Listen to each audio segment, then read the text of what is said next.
दोस्तों उत्तर अध्यापक भर्ती यूपी टीजीटी पीजीटी 2026 के लिए जो सामान्य अध्ययन के हम लोग सीरीज कंप्लीट कर रहे हैं, उसी सीरीज में आज हमारा प्रैक्टिस सेट नंबर 19वां होगा। 18 वीडियो हमने सामान्य अध्ययन के सामान्य ज्ञान के कंप्लीट कर चुके हैं। उसकी सेपरेट प्लेलिस्ट बनी हुई है, अगर आपने ये वीडियो नहीं देखे हैं तो ज़रूर देखें। इसमें आश्रम पद्धति विद्यालय, एलटी ग्रेड, जीआईसी और जीडीसी के क्वेश्चन इंक्लूड किए गए हैं। साथ ही न्यू सिलेबस के अकॉर्डिंग जो अभी सिलेबस आया हो, चाहे करंट अफेयर हो, चाहे कंप्यूटर हो, और भारतीय इतिहास, भूगोल, सारे क्वेश्चन इंक्लूड किए गए हैं। और एक चीज़ और ध्यान दीजिएगा कि जो हमारे वीडियो में 30 क्वेश्चन हैं, 30 क्वेश्चन बहुत ही कम समय में आपको प्रोवाइड किए जाते हैं बिना कोई देरी के, इसलिए सारे वीडियो बहुत छोटे छोटे करके बनाए गए हैं ताकि आपका समय बचे। साथ ही अगर आप यूट्यूब के माध्यम से पढ़ाई कर रहे हैं तो इतना ज़रूर ध्यान रखिएगा कि जो सिलेबस आया है, न्यू लूसेंट जो बुक आई है, नई लूसेंट में जो MCQ क्वेश्चन है वही वाली अगर आप बुक पढ़ लेते हैं तो कोई भी यूट्यूब का वीडियो नहीं देखेंगे तब भी आपके क्वेश्चन अधिक से अधिक मिल जाएंगे और अधिक से अधिक आप अचीवमेंट भी कर पाएंगे। और यूट्यूब के साथ साथ आपको बुक का अध्ययन करना अति आवश्यक होगा, इसको आप ध्यान में रखिएगा। तो आज का वीडियो अब हम लोग बिना देरी किए हुए आरंभ करेंगे बहुत कम समय में। तो इसमें जो पहला क्वेश्चन है, भारत के पहले संघ लैंड होल्डर्स सोसाइटी की स्थापना कब हुई थी? तो इसका जो राइट आंसर है 1838 में, डी ऑप्शन, चौथा ऑप्शन इसका राइट आंसर है। दोस्तों लैंड होल्डर्स सोसाइटी की स्थापना 1838 में कलकत्ता में हुई थी और इसे जमींदारी एसोसिएशन के नाम से भी जाना जाता है। इसे आधुनिक भारत का पहला संगठित राजनीतिक संगठन भी माना जाता है। और इसके जो संस्थापक थे, इसके संस्थापक में हैं द्वारिकानाथ टैगोर हैं, राजा राधाकांत देव, प्रसन्न कुमार टैगोर और राम कमल सेन थे इनके संस्थापक में। क्वेश्चन नंबर दूसरा है, दूसरे में दिया गया है पूरे वर्ष एक ही दिशा में प्रवाहित होने वाली पवन क्या कहलाती हैं? तो ये पवनें स्थायी पवनें या व्यापारिक पवनें, जिसे हम लोग ट्रेड पवनें कहते हैं, कहलाती हैं। तो इसके बारे में और कुछ चीज़ें हैं जिसे हम लोग जानेंगे। जो व्यापारिक पवनें होती हैं जिसे हम लोग ट्रेड विंड्स कहते हैं, ये पूर्व से पश्चिम की ओर बहती हैं और पछुआ पवनें ये पश्चिम से पूर्व की ओर बहती हैं। साथ ही ध्रुवीय पवनें हैं जिसे हम लोग पोलर विंड्स बोलते हैं, ये ध्रुवों से कम दाब की ओर चलती हैं। क्वेश्चन नंबर तीसरा है, तीसरे में दिया गया है भारत में बीबी का मकबरा स्थित है? तो ये स्थित है औरंगाबाद में, सी ऑप्शन राइट आंसर है। और इससे रिलेटेड कुछ फैक्ट है, मुगल सम्राट औरंगजेब के पुत्र राजकुमार आजम शाह ने 1660 से 68 के बीच में अपनी मां दिलरस बानो बेगम रबिया उद्रानी, जिसे हम लोग बोलते हैं, की याद में बनवाया था। ताजमहल के समान इसे दक्षिण का ताजमहल या मिनी ताजमहल के नाम से भी जाना जाता है। आगे क्वेश्चन चौथा है, चौथे में दिया गया है औरत नामक चित्र का चित्रांकन किसने किया था? तो इसमें जो सही आंसर हो जाएगा राबिंद्रनाथ ठाकुर ने औरत नामक चित्र का चित्रांकन किया था। क्वेश्चन नंबर 5वां है, 5वां में दिया गया है पुर्तगाली यात्री वास्को डी गामा कालीकट आने पर भव्य स्वागत करने वाले भारतीय राजा का नाम बताइए? तो ये जमोरिन थे, इसका सी ऑप्शन है जो राइट आंसर है। क्वेश्चन है छठवां में दिया गया है दादा भाई नौरोजी ने अपने धन पलायन सिद्धांत को किस पुस्तक पर वर्णन किया था? तो ये किया गया था poverty and the un-British rule in India. दोस्तों ये क्वेश्चन बहुत ही इंपॉर्टेंट है, इससे रिलेटेड अक्सर क्वेश्चन पूछे जाते हैं।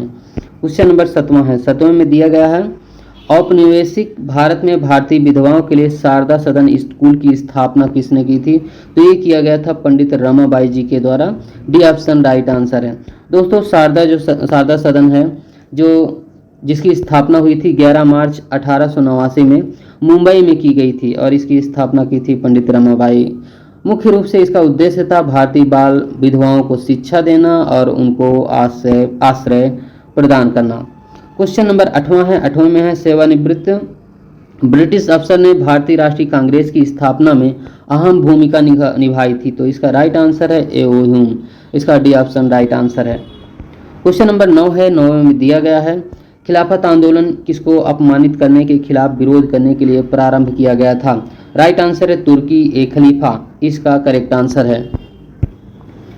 10वां नंबर क्वेश्चन है निम्नलिखित कंप्यूटरों में से सबसे छोटा कंप्यूटर कौन सा है? तो इसका राइट आंसर है नोटबुक। दोस्तों कंप्यूटर भी हमारे सिलेबस में इंक्लूड किया गया है।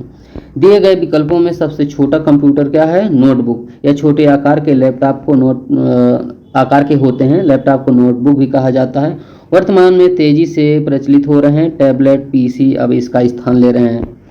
क्वेश्चन नंबर 11 है। 11 में दिया गया है पर्सनल कंप्यूटर किस पीढ़ी से या किस जनरेशन से रिलेटेड हैं? तो ये चौथी जनरेशन से है, चौथी पीढ़ी से रिलेटेड हैं पर्सनल कंप्यूटर। क्वेश्चन नंबर 12 है। 12 में दिया गया है भारत ने कॉमनवेल्थ गेम में कुल कितने पदक जीते हैं? एक क्वेश्चन करंट अफेयर से लिया गया है। तो भारत ने 39 पदक जीते हैं। 39 पदक में जो जीते हैं अभी तक स्वर्ण पदक 13 हैं, रजत 17 है और कांस्य है 19 पदक जीते हैं। तो टोटल 39 पदक होते हैं। क्वेश्चन नंबर 13 है। 13 में दिया गया है विश्व बाल मजदूरी निषिद्ध दिवस कब मनाया जाता है? तो ये मनाया जाता है 12 जून को। चौथा ऑप्शन इसका राइट आंसर है। क्वेश्चन है इसमें 14वां है। आर्किड भारत के कौन से भाग में उगाई जाती है? तो ये गीले क्षेत्र में उगाई जाती है। सी ऑप्शन राइट आंसर है। क्वेश्चन नंबर 15वां है। 15वां में दिया गया है निम्न में कौन देश की महत्वपूर्ण खदान नहीं है? तो इसमें जो होस्पेट दिया गया है ये नहीं है। कोलार की खान, रामगिरी और हट्टी ये सभी खाने हैं। क्वेश्चन नंबर 16 है। 16 में दिया गया है निम्नलिखित में से किसने आवर्ती योजना रोलिंग प्लान का सुझाव दिया था? ये दिया गया था गुन्नार मेंडल के द्वारा। इसका सी ऑप्शन करेक्ट आंसर है। क्वेश्चन नंबर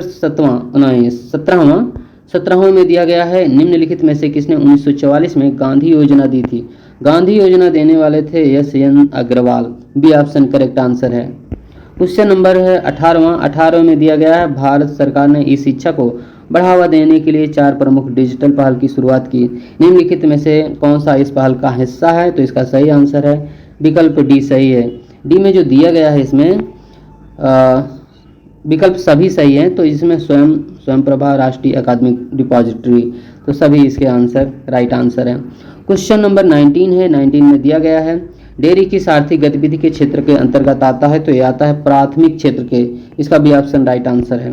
क्वेश्चन नंबर 20 है। 20 में दिया गया है जीएसटी का संबंध किससे है? तो यह है goods and service tax identification number. Question number है 21वां में दिया गया है प्रस्तावना का वह प्रावधान जो सभी वयस्क नागरिकों को मतदान का अधिकार प्रदान करता है। तो ये प्रजातंत्र। बी ऑप्शन राइट आंसर है।